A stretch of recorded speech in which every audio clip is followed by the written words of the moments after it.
Hello, welcome to the PR Playbook podcast. Thank you for That's having a tongue me. twister. Yeah, thank you for having me.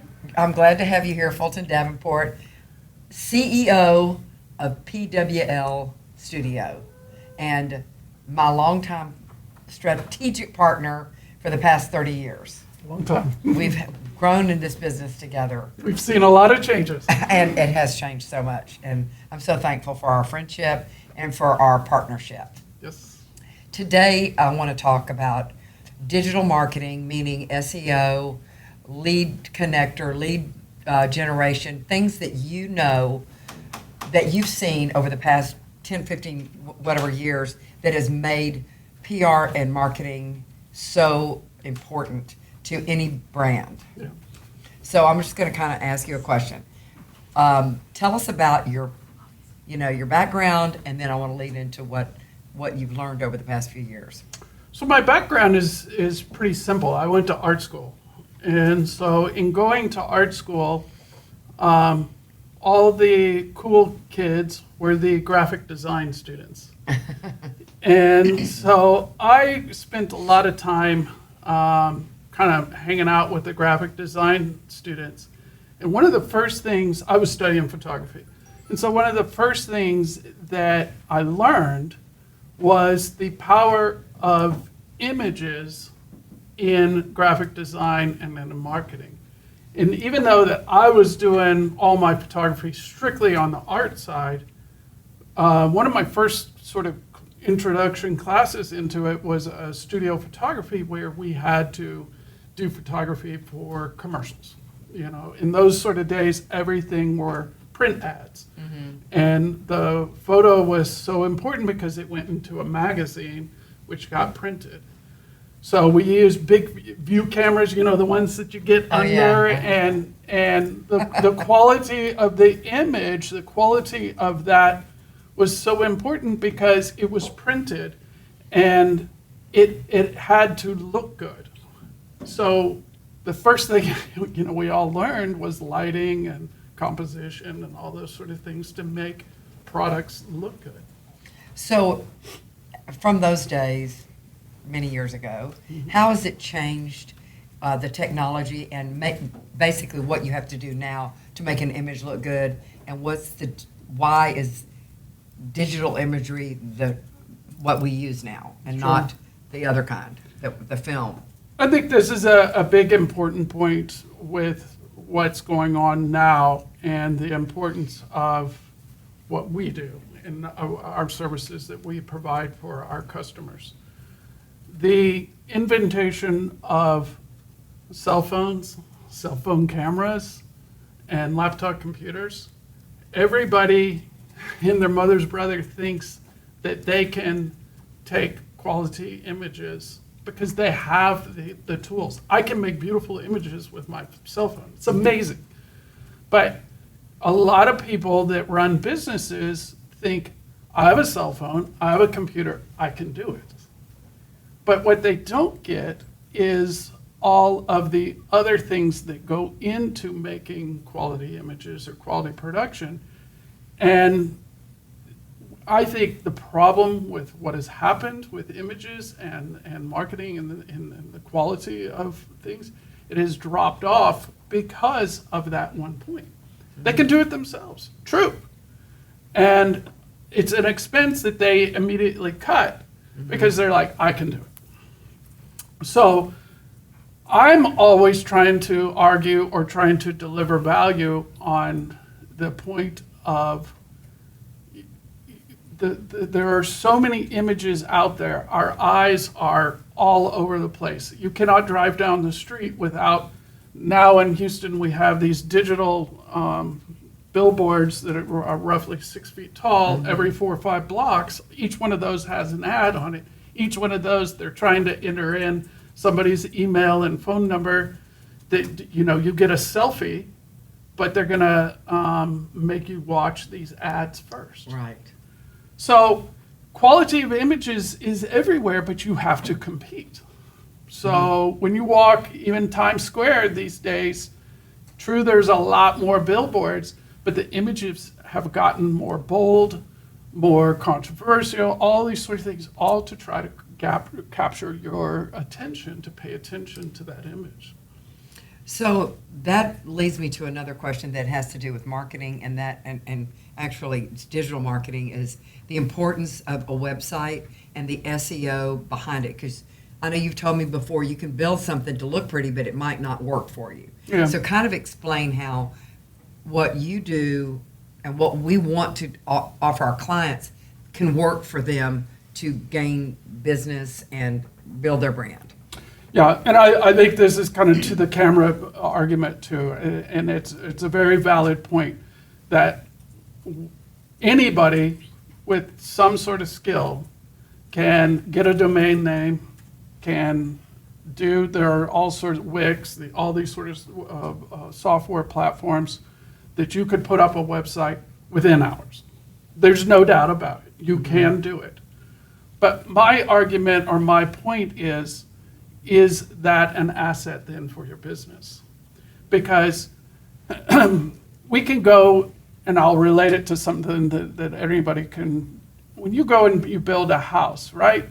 Do you just go and build a house and put together some different materials and expect it to hold up with the first hurricane or the first storm or the winter or the summer?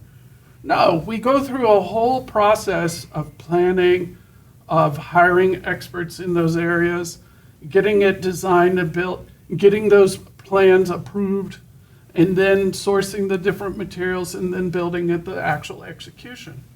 And I just think that that's the big problem with a lot of small business owners, because that's who we tend to cater to, is that they will just, oh, I have a friend, or my son, or somebody can build a website. I don't need to pay you.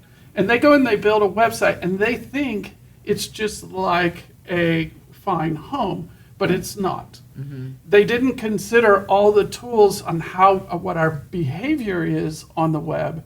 They just went and built it. In their mind, it's a check. But in my mind, it's a waste of time and effort and money because they didn't do it correctly.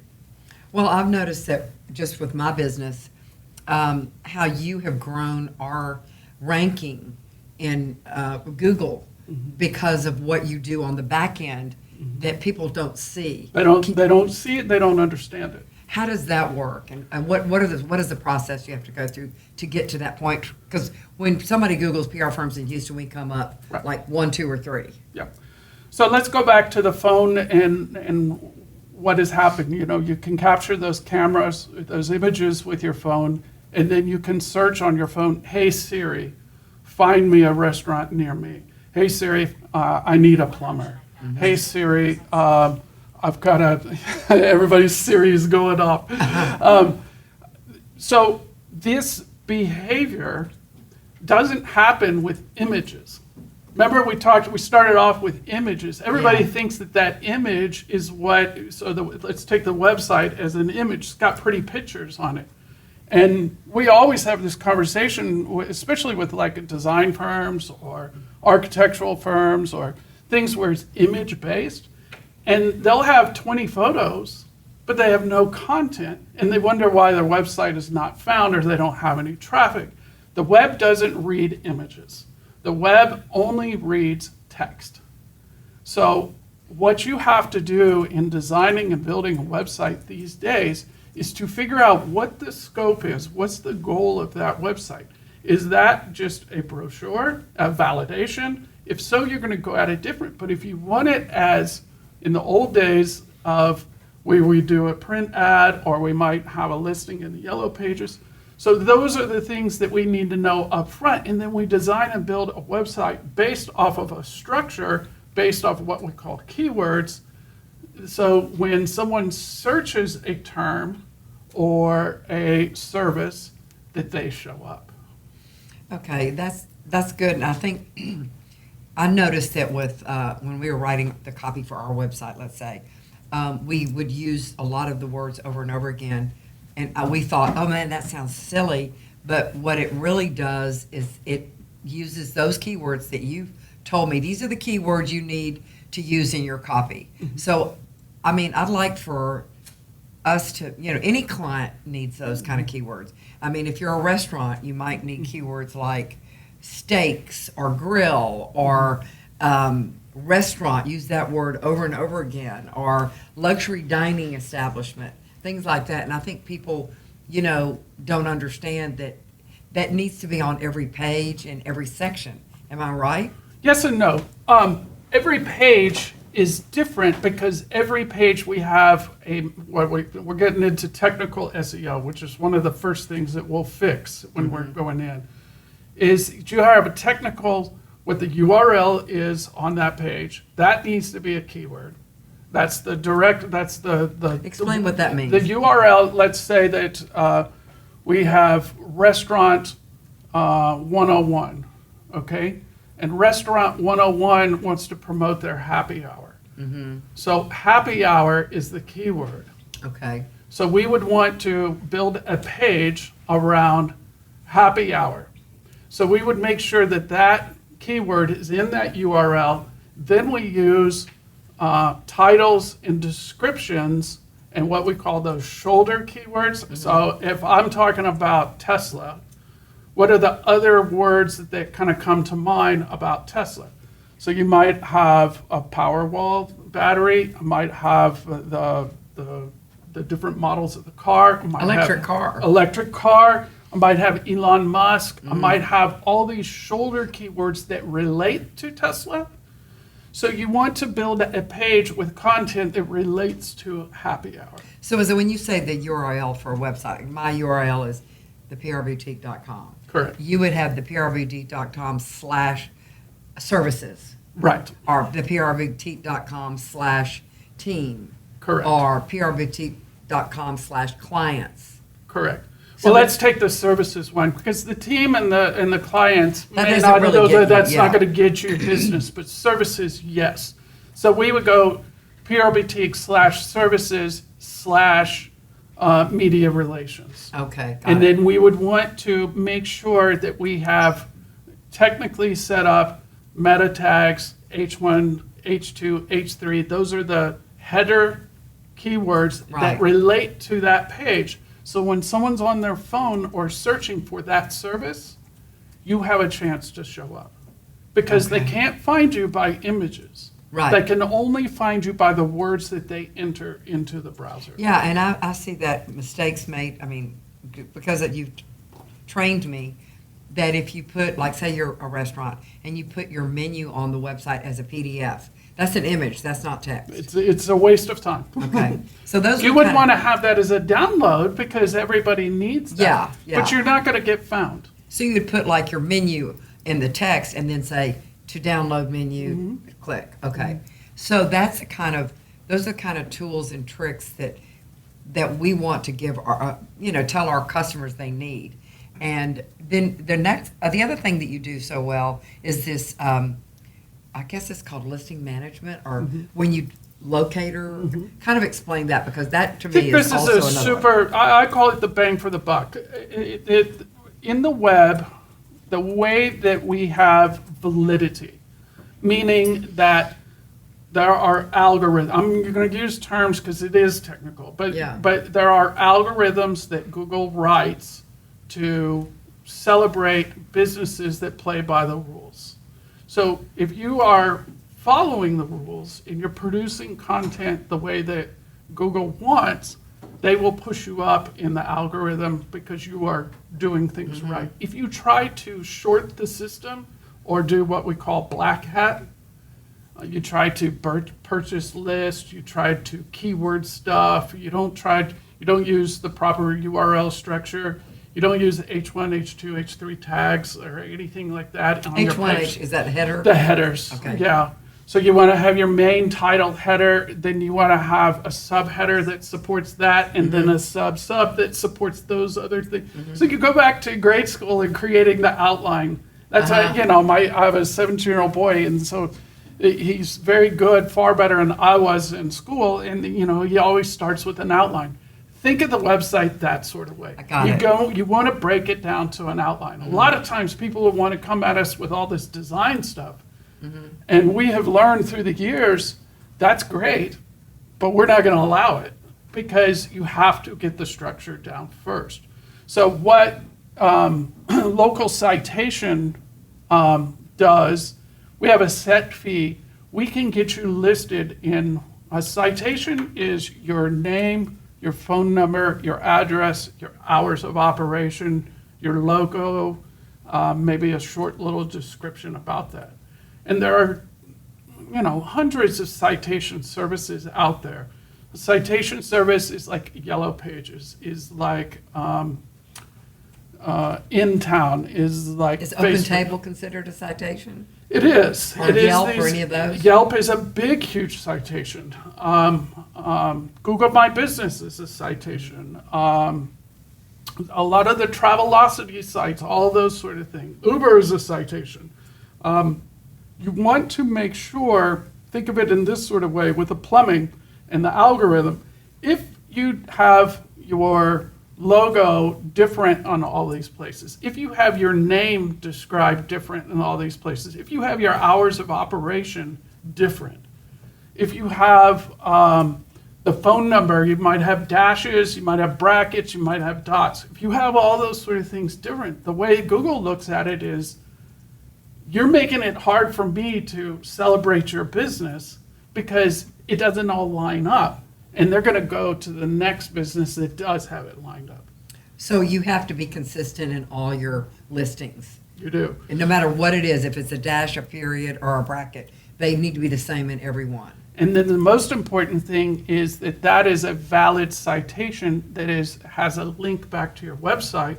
So the way Google looks at it is, instead of just one website that you're saying great, you now have all of a sudden 50 or 60 other people that are proven citations saying you are legit. Okay, so what other search engines are they? Because I know I've noticed people doing other things like DuckDuckGo and Start Page and Bing. Are they all valid search engines? They are. I think what it kind of comes down there is preference, privacy. I use a VPN just because I'm on there all the time. I use a VPN, and so if I'm going to do certain things, I'm going to use certain browsers behind a VPN because I want the security. Yeah. Now, that's a little bit different from all of us on our phone when we're trying to find a place that has live music tonight. Yeah. So we're not going to really hide behind a VPN, and if we do, it's the percentage is much smaller. Most everybody is going to go to Google, that is the biggest browser, and they're going to enter in a few keywords, and they're going to look at the results. And then the other big thing on our cell phones is that IP address is putting out a signal on cell towers, and so we know where you are in all of that. So we're trying to fence you to figure out how to show you, let's take the Like VPN. in the area. Yeah, if I turn on my VPN and it says that I'm in Dallas and I Right. search for live music, it's going to show me Dallas Exactly, places. yeah. That's happened to me before. Yeah. Well, so give me kind of a small wrap-up of what tools a business needs to build their brand, increase their brand awareness, and be successful. Here's the thing, and I think we specialize with small business owners, and here's what we try to do, very much similar to y'all. We try to put together a series of services that make it very simple for them to make one call, and we'll handle these services. And if we can't handle it, we'll go and find somebody that can. But nobody as a small business owner has time to do all these sort of things. And if you do, your quality of life away from your kids, away from taking your family trips, if you own the business, is away from your wife, having date nights. If you're putting so much time and effort into your business just to try to stay afloat, what kind of quality of life is that? So what we have done is to use software or hardware in different situations to put together a series of automations and systems. We put in a lot of time up front, but the idea being that you can manage your business, you can manage your leads, you can manage all these things from one interface to make it easier so you have the quality of life. Because every small business needs these sort of things. You're going to have to go through the list if you want to be successful. Because if you're not doing it, your neighbors are, or the competitors are. And if you can stay up till midnight, or you can have quality of life. It's kind of in there. And we try to push our clients towards quality of life, and then we've spent a good amount of time creating these systems to make it easier for them. And so the systems would include, I'm just kind of running over it, a website that works for you, meaning that it looks good, but it also has all the SEO elements. Can be found. And can be found through the back end stuff that y'all are experts in. And you also need some kind of lead connector software to capture the leads and have some kind of call to action so that whoever gets the leads responds to them quickly. Correct. Okay. And then also social media management and but making your social media work for you, not just look good. Correct. And so that all the social media handles all look the same and they all kind of tell the same story. That's our branding. We want to make sure that wherever anybody goes, they know they can identify it's you. Right. Well, is there anything else you want to tell our audience about? No, it's been a pleasure to have you here. And, I think that the most important thing is, like, our relationship. I know how hard you work on coming up with new ways to solve modern business problems. Mm-hmm. And we are constantly educating ourselves on modern business problems because we all have them. Yeah. And a lot of times I'll test it on us first. Yeah, and on me too, which I appreciate. Yeah. Well, that's great, and I appreciate all the stuff you've done for me over the past 30 years. But and thank you for being here, and hopefully we'll have another session when there's another trend. You got it. Because I have no idea what's coming next. Thank you, Fulton. Thanks for having me.